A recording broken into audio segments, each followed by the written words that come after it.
A graça e a paz do Senhor Jesus. Amém.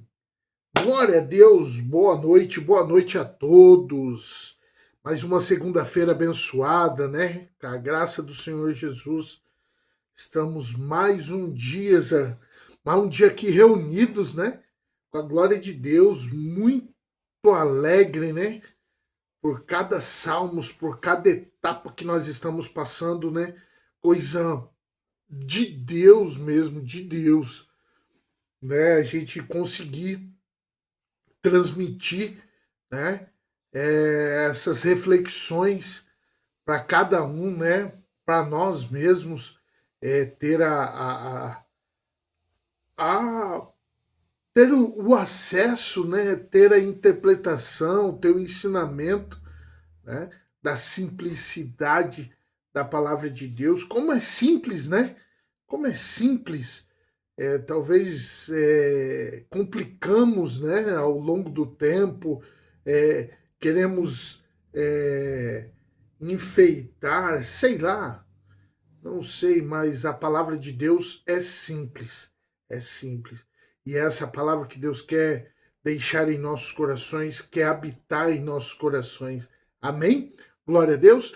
Quem não me conhece, sou o pastor Paulo, estamos fazendo essa maratona, né? Maratonando os salmos, né? Do 1 ao 150. Os salmos de hoje é o Salmo 109, onde vamos falar um pouco sobre imprecatória, né? Entender essa palavra, entender o que é o significado de imprecatória, né? Nesses salmos falado muito, né? E nós vamos falar e interpretar nessa reflexão maravilhosa. Amém? Glória a Deus, sem mais demoras, para não demorarmos, né? Para termos um tempo aí de excelência. A palavra do Senhor em Salmos 109 vai dizendo assim: Ó Deus, a quem louvo, não fiques indiferente, pois homens ímpios e falsos dizem calúnia contra mim e falam mentira ao meu respeito.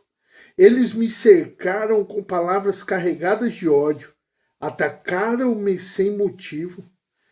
Em troca da minha amizade, eles me acusaram, mas eu permaneço em oração, retribuindo-me o bem com o mal, e com minha amizade com ódio. Designe-se um ímpio para ser seu oponente. À sua direita está um acusador. Seja declarado culpado no julgamento e que até a sua oração seja considerada pecado. Seja sua vida curta ou outros culpam o seu lugar. Fiquem órfãos os seus filhos e viúvas suas esposas. Vivam os seus filhos vagando como mendigos e saiam rebuscando pão longe de suas casas em ruínas. Que um credor se aposse de todos os seus bens e estranhos saqueiem o fruto do seu trabalho. Que ninguém o trate com bondade, nem tenha misericórdia dos seus filhos órfãos. Sejam exterminados os seus descendentes e desapareçam os seus nomes de geração na geração seguinte. Que o Senhor se lembre da iniquidade dos seus antepassados e não se apegue ao pecado de sua mãe. Estejam os seus pecadores sempre perante o Senhor, e na terra ninguém jamais se lembre sua família, pois ele jamais pensou em praticar um ato de bondade, mas perseguiu até a morte o pobre e necessitado e eu de coração partido. Ele gostava de amaldiçoar, venha sobre ele a maldição. Não tinha prazer em abençoar, afaste dele a bênção. Ele vestia a maldição como uma roupa, entre ela e entre seu corpo como água, em seus ossos como óleo. Envolveu como um manto e aperte-o sempre como um cinto. Assim retribua, Senhor, os seus acusadores, os que me caluniam. Mas tu, soberano Senhor, intervém em meu favor por causa do teu nome. Livra-me, pois, e sublime o teu amor leal. Sou pobre e necessitado, e íntimo o meu coração está abatido. Vou definhando como sombra vespertina. Para longe sou lançado como um gafanhoto. Se tanto jejuar, aos meus joelhos fraquejam e o meu corpo definha de magreza. Sou objeto de zombaria para os meus acusadores. Logo que me veem, meneiam a cabeça. Socorro, Senhor, meu Deus, salva-me pelo teu amor leal. Que eles conheçam que foi a tua mão, que foste tu, Senhor, que o fizeres. Eles podem amaldiçoar, tu, porém, me abençoas. Quando atacarem, serão humilhados, mas o teu servo se alegrará. Sejam os meus acusadores vestidos de desonra, que o vergonha as cubras como um manto. Em alta voz darei muitas graças ao Senhor. No meio da assembleia eu louvarei, pois ele só põe ao lado do pobre para salvá-lo daqueles que o condenam. Aleluia. Queridos, este é um salmos de imprecatória, onde o salmista clama a Deus por justiça contra os inimigos que caluniam e odeiam sem motivo. Deixa eu falar algo aqui.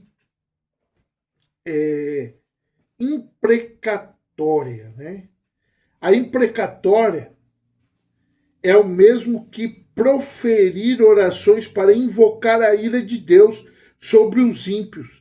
Ao longo dos séculos houve duas correntes extremas de pensamento sobre o uso apropriado da imprecação. No primeiro caso, há aqueles que confirmam não somente que a imprecação é apropriada, mas também que a punição deve ser infligida pelos filhos de Deus.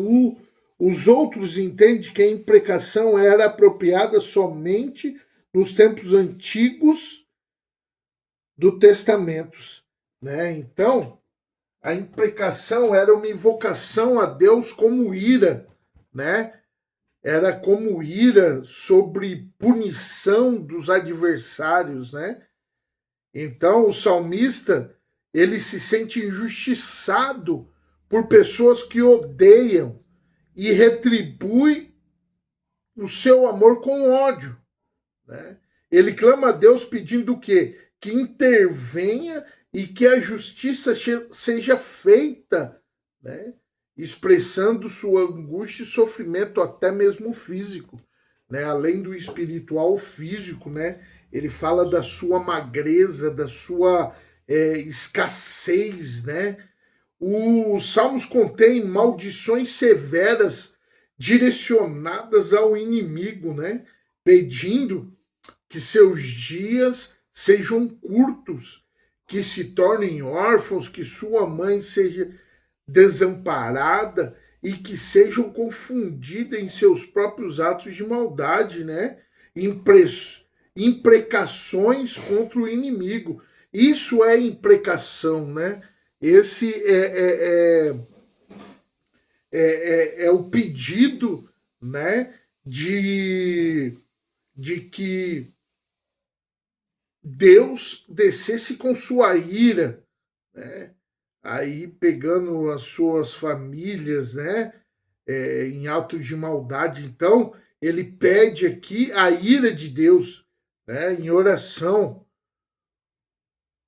de tanto que o povo o amaldiçoava, o criticava, o bendizia, né, o maldizia, na verdade, né, que as pessoas falavam mentira ao seu respeito.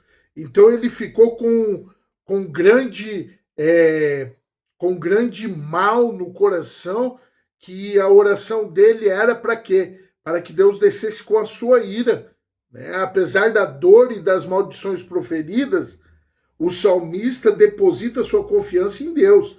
Agora ele começa a ver que não é só desse modelo, né? Agora ele começa a depositar a confiança em Deus, né? Buscar ele seja em seu favor, ele age ao seu favor por amor do teu nome. Ele encerra o salmo reafirmando que sua intenção de louvar a Deus publicamente, né? Confirmando que ele ajudará o pobre e o necessitado. Então ele viu que não é só com ódio, que com raiva, né, que ele vai orar porque as pessoas os defamam. Não, é da mesma forma somos nós, querido. Da mesma forma somos nós, das pessoas que nos humilham, né, as pessoas que nos profamam, né, as pessoas que falam mal, mentiram, calúnia sobre nós. E tem hora que nós temos uma oração que Deus venha com justiça e ira, né? Mas na verdade, nós temos que orar pedindo a Deus que Deus os livre, que Deus ajude-o, né? Que Deus venha fazer o mal com o bem, né? Que eles estão vindo com o mal, então a gente vai fazer o bem, a gente vai fazer o contrário, né? E o salmista ele reconhece, né? Que ele tem que fazer o mal com o bem, né? A dureza das imprecações, né? Deve ser entendida dentro do contexto da cultura daquele tempo, né? Da expressão da justiça da época, né? Não como um convite ao ódio pessoal, né? Eu não quero dizer que nós vamos orar com esse ódio no coração, com essa maldade no coração, né? Pedindo que Deus venha. E tem hora que tem pessoas que até fazem isso, mas não. A compreensão é daquele tempo, é naquela cultura, né? É naquela época, né? Mas é como um retrato, né, da alma humana, um desespero, né, do seu clamor por justiça. Então, nós temos que entender esse contexto, né? Ele expressa, né, essa profunda angústia, né, e pede que Deus julgue e puna seus adversários, incluindo maldições contra as famílias daquele povo, daquele tempo, né, das famílias deles. Né? Ao mesmo tempo, o salmista se recusa a retaliar, afirmando que ora por eles e que conclui com a promessa de que de louvar a Deus, de confiar que ele ajudará o necessitado mesmo em meio ao quê? A perseguição. Ele volta atrás, né? Ele volta e ele diz que ele está orando por aqueles que maldizem, né? E pedindo aos necessitados, pedindo a Deus que ajude os necessitados em meio às perseguições. Você vê como o salmista ele começa com ódio no coração, com raiva, e na oração, na petição, ele vê que não é bem assim. Então é imprecatória, né? É imprecatória, né? Ele vem sobre Deus trazendo a paz, a alegria, né? Mesmo em meio à perseguição, ele confia em Deus. Amém? Glória a Deus? Glória a Deus. Esse é o Salmo 109, os Salmos onde nos ensina, né, que apesar das perseguições, dos ódios, da raiva que sentimos, né, muitas vezes, das pessoas que maldizem nossa vida, né, maldizem nosso nome, nós temos que confiar em Deus, nós temos que agradecer, louvar a Deus, né? Em meio a que ele está dizendo, né? Em meio à assembleia, né? Eu louvarei em meio à assembleia, então eu louvarei em meio ao público, né? Glória a Deus. O o público tem que saber que, apesar das perseguições que você é cometido, apesar das humilhações que são feitas sobre sua vida, apesar das provações, querido, você tem um Deus e você confia nele e ele está contigo e a glória dele habita em você. Então as pessoas têm que saber, não podemos nos guardar, né? Não podemos nos fechar. Temos que sim falar: Deus é bom, Deus é comigo, Deus me ajuda, Deus transforma, Deus opera em nome de Jesus. E Deus está operando, Deus está transformando, Deus está se movimentando entre os deles, querido. Então seja um deles, seja um amigo de Deus, seja uma pessoa que se relaciona com o Pai, esteja íntimo com Ele, que Ele está se movendo, Ele se move entre nós, em nome de Jesus. Que essa palavra venha entrar no teu coração e que você venha tirar todo tipo de ódio, todo tipo de rancor, todo tipo de mágoa, em nome de Jesus, e depositá-la no cofrinho, aonde Deus vai te curar, libertar e vai mudar a tua oração. E a tua oração será: Pai, acolha aquele que maldiz. Pai, liberta aquele que maldiz, aquele que tem a boca mentirosa, em nome de Jesus. Você vai começar a interceder por aqueles em nome de Jesus. Amém? Quero orar pela tua vida, Pai querido. Soberano e eterno Deus, que o Senhor venha sobre o teu povo, Pai. Oh Deus querido e Deus amado, venha, Senhor, conforme o teu querer, conforme a tua vontade, neste ensinamento, Senhor, nessa reflexão, aonde aprendemos, Senhor, que não devemos ter o coração duro, não devemos, Senhor, pagar o mal com o mal. Em nome de Jesus, quando recebemos o mal, nós temos que dar de troca o bem. Em nome de Jesus, Senhor, que nós venhamos, Senhor, em nome de Jesus, a aprender, a nos educar, Senhor, conforme o teu querer e a tua vontade, debaixo da tua presença. Pai, venha, Senhor, estar conosco, nos afirmando, Senhor, concluindo sobre nossa vida, sobre os necessitados, Pai, em meio às perseguições, o Senhor estará conosco, Pai. Em nome de Jesus, Senhor, que nós venhamos trocando ódio por paz, trocando, Pai, a tristeza por alegria, Senhor, em nome de Jesus. E que nós venhamos ser, Pai, Senhor, que nós venhamos ser visualmente, Senhor, publicamente, mas não para a nossa glória, mas sim para a tua glória, Senhor, porque queremos a tua glória, Senhor, seja manifestada publicamente, em nome de Jesus. Em nome de Deus Pai, Deus Filho e Deus Espírito Santo. Amém. Com todos nós. Amém, querido. Amém. Glória a Deus. Se essa palavra entrou no teu coração, se você conseguiu entendê-la, diga amém. Glória a Deus nos comentários. Deixa os comentários aí, querido, em nome de Jesus. O que está acontecendo na tua vida além dos vídeos, né? Além dos vídeos, Deus tem operado. Comente, querido, comente, compartilhe este vídeo, compartilhe, se inscreva se você não é inscrito ainda neste canal, em nome de Jesus, para que a plataforma lance esse canal ao mais longe que puder, né? E que esses vídeos, esses conteúdos possam, em nome de Jesus, chegar em corações necessitados, em corações que precisam da tua palavra. Amém? Glória a Deus, querido, glória a Deus, em nome de Jesus. Eu agradeço a Deus por este dia, por esse momento aqui precioso, em nome de Jesus. E até amanhã. Shalom, shalom.